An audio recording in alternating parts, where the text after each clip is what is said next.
波涛汹涌，永不停息，在每一个潮汐的起伏中，我找到了你。分钟，飞机将停靠重庆江北国际机场。Nous sommes actuellement à Chongqing. Regardez derrière moi. Chongqing, c'est une des plus grosses villes de Chine. La superficie de Chongqing, c'est l'équivalent de la taille de l'Autriche, à peu près. Et il y a plus de 30 millions d'habitants. Et on va y rester pour 3 jours. C'est la ville qui est connue pour être la Cyberpunk City, en mode illuminé la nuit, en mode Blade Runner. Et tous les gens qui me regardent, c'est hyper gênant. Et c'est la ville que je voulais le plus faire en Chine, que j'ai pas pu faire au semestre dernier. Du coup là on va passer 3 jours incroyables et je vais tout vous vlogger. Là on est repassé à l'hôtel et on va bientôt partir pour visiter les trucs les plus touristiques de Chongqing. Demain on va au parc naturel de Wulong qui est très connu et regardez la vue de l'hôtel. Ça les gars c'est la vue de notre chambre. Avec le lit juste ici. C'est pas incroyable? Là on a l'autre partie de la chambre où Julien il dort. Et on a une sorte de baie vitrée comme ça. Genre là je suis bien installée et tout. Avec encore la vue sur Chongqing et le fleuve. Nous sommes partis visiter les endroits les plus connus de Chongqing en prenant le métro. Vu la taille de la ville, c'est clairement le moyen de transport que je vais vous recommander parce que c'est pas cher, c'est propre et ça va vite. Nous commençons donc la journée avec le métro de la station Liziba que vous pouvez atteindre en prenant la ligne 2. Alors dans le métro en Asie de l'Est, souvent il y a beaucoup d'interdictions comme celle de s'étendre sur les sièges, n'est-ce pas Julien? En 2 secondes, le métro il s'est rempli comme ça. Donc même serré comme des sardines, on a pu profiter de la vue. Ce que j'adore sur la ligne 2, c'est que vraiment vous voyagez et vous avez une vue sur toutes les rives de Chongqing. Et quand on est arrivé à la station Liziba, en fait on a réalisé que dans le bâtiment, il y avait que des petits magasins. Et nous on a profité pour acheter des petits peluches pandas, des chapeaux pandas. Je pense que c'est un petit peu attrape-touriste, mais bon, on est là pour kiffer. Et une fois arrivé, on descend tous les escaliers et nous voilà. Il est où Julien? Ah oui. En vrai, il y avait énormément de gens, il y avait tous les parapluies, il pleuvait et tout, mais c'était très stylé à voir. Genre vraiment, c'est impressionnant de voir un truc que t'as vu en vidéo pendant des mois. Mais j'avoue qu'une fois que tu l'as vu, ça paraît moins impressionnant. Après, je vous rassure, j'ai adoré, j'étais trop contente. Et pour le midi, on est parti dans un food court très connu. En fait, il est censé s'illuminer quand il commence à faire nuit d'une manière vraiment ultra cyberpunk dans le mood. Et c'est vraiment très stylé. J'allais dire c'est Chinatown, mais on est en Chine en fait. Et c'est vrai que la vibe est super sympa avec toutes les lumières et tout. Et nous, en plus, on était venus le midi, donc il n'y avait pas toutes les lumières. Et même comme ça, c'était super canon. Et moi, qui suis une très grande fan de street food chinoise, on s'est posé pour prendre des petites nouilles en payant avec notre téléphone. Et Julien a eu quelques galères. J'ai pas envie de gagner un iPhone 16. Je veux juste payer mon repas. Là, on s'est arrêté dans un food court à Chongqing qui est hyper beau. Et j'ai pris des nouilles. Et comme la nourriture est ultra épicée et que j'ai pas envie d'être mal, j'ai pris un truc pas épicé et on va goûter.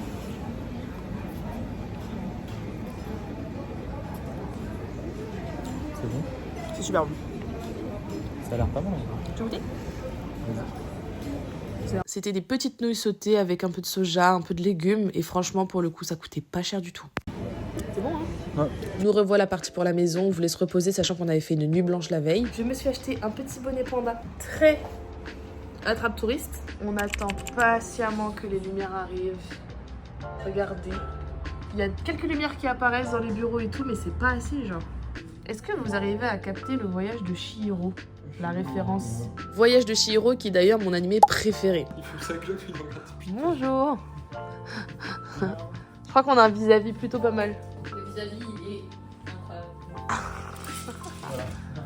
On a une autre lumière qui s'est allumée. Et c'est kitsch mais iconique quoi. Ils ont rajouté plein de lumières. Je viens vraiment de répéter ce que je lui ai dit. Sur le même temps plein. Ça commence à venir. Ça y est, ça s'est illuminé. Regardez, tout est illuminé. C'est magnifique. Même le pont là-bas là. Il y a des petites fleurs. On a attendu ça pendant des heures. C'était super beau à voir et notre hôtel était super bien situé parce qu'on était juste en bas du pont. Vous voyez ça là, les gros panneaux, c'est très dommage hein, parce que ça aurait été très sympa. Et je trouve que ce que vous voyez à l'écran, c'est pas représentatif de la beauté de ce qu'on voit en vrai, genre. Et nous voilà désormais arrivés à Rongyadong en même pas 15 minutes. C'est un complexe de bâtisses jaunes avec plein de restaurants, des magasins, etc. Et la vibe renvoie vraiment quelque chose à la voyage de Chihiro aussi, donc j'étais trop fan. Et c'est vraiment une attraction de Chongqing ultra connue et à faire absolument. On a marché 10 000 ans pour arriver ici. Une sorte de petite pagode. Et il y a des vœux partout autour de nous. La vue était tellement belle les gars, c'était magnifique et vous avez plein de petits escaliers, vous pouvez découvrir les petits shops, vous pouvez escalader, grimper, tout c'est trop bien. J'ai pris évidemment de la street food et des brochettes de poulpe. J'ai mangé ma brochette, je suis très contente et là on va manger un hot pot chinois. Le hot pot c'est la spécialité de Chongqing, il y en a énormément dans Kongyadong et on en a trouvé un peu plus reclus qui avait vraiment une vue de malade mentale sur le pont Xianximen et sur les bâtiments. La fondue était spicy mais très bonne et ensuite on s'est posé à un bar qui avait aussi une vue panoramique sur le paysage. Et là, le mood en vrai, c'était super. On a pris des petits cocktails, on s'est posé. Et c'est à ce moment que j'ai compris que je réalisais mon rêve d'être à Chongqing, que honnêtement, c'était complètement à la hauteur de mes espérances. On a la chance de voir des paysages comme ça, c'est fou. Et je l'ai réalisé à ce moment-là et j'étais tellement contente, c'était trop bien. Au moment de rentrer, on a revu une petite vue panoramique du pont sur la ville, donc je vous la mets, un petit 360 degrés. Et c'est là qu'on voit que la ville est quand même assez compacte au niveau building. On fait un petit stop dans un petit magasin pour acheter des victuailles. Et ça, faut qu'on en parle, des convenience stores qui sont ouverts 24 heures sur 24 et qui nous sauvent la vie. Là, on a pu prendre des petits snacks, des petites boissons avant de se poser à l'hôtel. Et croyez-moi qu'on a très bien dormi. Nouveau jour à Chongqing, jour 2. Nous allons à Wulong. Wulong qui est une sorte de réserve naturelle qui est à 3 heures de route de Chongqing. Et nous nous y rendons en train. Nous sommes à la gare de Chongqing. On est dans le train en Chine. Et on a 2 heures de route avant d'arriver à Wulong. T'es content, Julien? Je suis content d'aller à Wulong. T'es contente, oui, Nana? Ouais.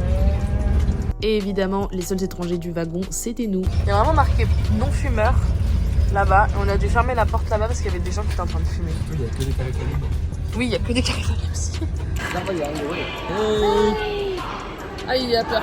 En fait, le monsieur que vous voyez là, c'est un petit arnaqueur qui va vous prendre dans un DJ pour vous emmener là où vous voulez aller et vous faire payer beaucoup plus cher. Et c'est pour ça qu'il aime pas la caméra. C'est quelque chose de très courant dans les aéroports et les gares, alors faites attention. On a ensuite pris une petite navette pour 10 yuan seulement qui nous a emmenés en haut des montagnes. Quand je vous dis que ça tanguait tellement et que le chauffeur était malade, j'ai cru que j'allais vraiment mourir dans ce trajet.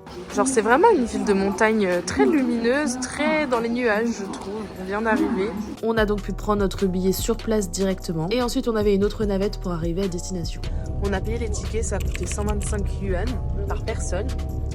On va aller voir les attractions les plus connues du parc Wulong. Et on est actuellement dans un autre bus. On a encore fait le trajet. On arrive dans le parc où ils ont tourné Transformers. Ça, c'est pas incroyable. C'est hyper mystique, c'est super beau. Et là, on voit les gens en bas, regardez. Là où sont tous ces gens, c'est là où on sera dans à peu près 15-20 minutes. Ça promet, ça nous donne très envie là. C'est très sympa. Mais j'ai vu qu'il y avait un ascenseur, j'aimerais bien l'essayer en vrai. On a une petite musique d'ambiance pour nous accompagner dans la marche.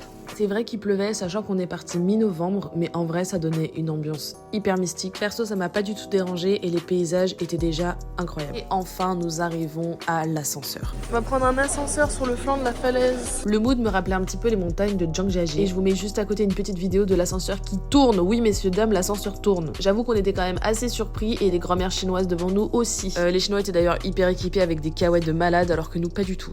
On est tout petit, l'ascenseur il est là-bas, les gens ils descendent. C'est pas forcément un vlog où je parle beaucoup, mais parce que je suis encore en train de filmer avec mon téléphone. Tu veux que je garde ça dans le vlog? Voilà, c'est mon pote, c'est plus mon pote du coup. C'était mon pote. Dès que j'aurai la caméra de vlog, je pourrais faire des vlogs plus longs et plus poussés niveau parler. Trêve de bavardage, nous voici arrivés à un premier tournant très important. Vous voyez déjà les grottes avec des petites fontaines qui tombent, c'est magnifique. C'est incroyable. Et là-bas, il y a des petites pagodes chinoises. Et ces pagodes étaient vraiment trop belles, je m'en souviendrai toute ma vie. Ouais, on fait que grimper. On a grimpé tout ça, on peut encore grimper là-bas. Mais en vrai, rien que regarder ça, c'est magnifique.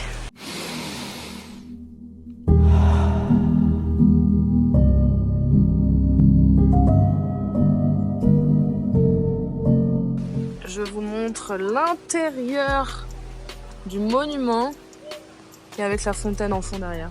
Et tada, la statue de Transformers, en souvenir du film qui a été tourné du coup sur le parc de Wulong. Il y avait aussi une statue d'une grosse limace et d'un gars qui était allongé par terre, j'ai pas compris mais très stylé. Donc on a continué à marcher, en fait c'est vraiment un circuit dans les montagnes avec des beaux points de vue. T'aimes bien Julien?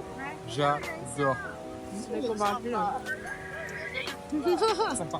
On a marché. En vrai, c'était pas hyper fatigant, mais juste les paysages, regardez comment c'est beau. Et à la fin, il y avait un foot court et on a pu se sustenter avant d'arriver à la gare. On a fini la journée à Wulong. Nous sommes à la gare de Wulong et nous allons rentrer à Chongqing. En fait, on a des places debout. Je pense qu'on a pris le billet un peu trop tard et du coup, les seules places qu'on a, c'est des places debout. Donc, je pense qu'on va essayer de voir s'il n'y a pas des sièges libres, bien sûr, pour y aller. Et s'il n'y en a pas, eh ben, on va se mettre par terre dans le couloir, quoi. Les Chinois, ils font la queue d'une manière tellement respectueuse. Eh bien, c'était dans le top 3 des pires voyages de ma vie en train parce qu'on était au milieu du passage et que tout le monde passait en nous poussant. Mais nous sommes bien arrivés à bon port et ça fait du bien. On était tellement fatigués. Et pour se remonter le moral, nous sommes partis à l'Intercontinental pour boire un petit verre. On fait une petite tablée. On a un espresso martini, I make a wish. Un petit jus d'orange pour Wino. Et ensuite, on a pris des frites à la truffe. Et on est dans un cadre magnifique, hein, je vous laisse regarder. Franchement, tu sais que t'es dans un bel endroit quand les toilettes sont absolument splendides. Il y avait même des petites tapisseries et de la crème pour les mains. Au niveau des prix, je trouve ça plutôt raisonnable par rapport au prix de Paris. C'est à peu près les mêmes en fait. Le cadre est très sympa, le rooftop aussi, et on a une vue sur toute la ville et la rivière. Troisième et dernier jour à Chongqing, qui sera une demi-journée plus tôt. Parce qu'on a rendu la chambre, on s'est posé au Luckin Coffee, on a pris un petit truc à boire et tout. Et là, on se dirige vers un centre commercial très célèbre de la ville. Je vais pas vous spoiler maintenant. On a galéré à le trouver sur Google Maps parce que Google Maps ne marche pas en Chine. C'est que Baidu et Gaode Maps qui marchent. Et je vous mettrai la localisation et comment le trouver juste ici. Notre avion il est à 18h55, quelque chose comme ça. Donc en fait on va aller au centre commercial et ensuite on fait un aller-retour, on mange un bout et terminé, on repart. On n'avait pas prévu ça mais on a pris le métro qui passe sous le pont Tiananmen et en vrai c'était très stylé. Et déjà rien qu'à l'entrée du centre commercial on sent que c'est beau et qu'on est bien accueillis. On s'est posé au photobooth pour prendre des petites photos souvenirs et là on admire juste la vue, c'est magnifique. En mode aéroport de Singapour un petit peu. Est-ce qu'on en parle de la dinguerie que c'est? Regardez-moi la vue!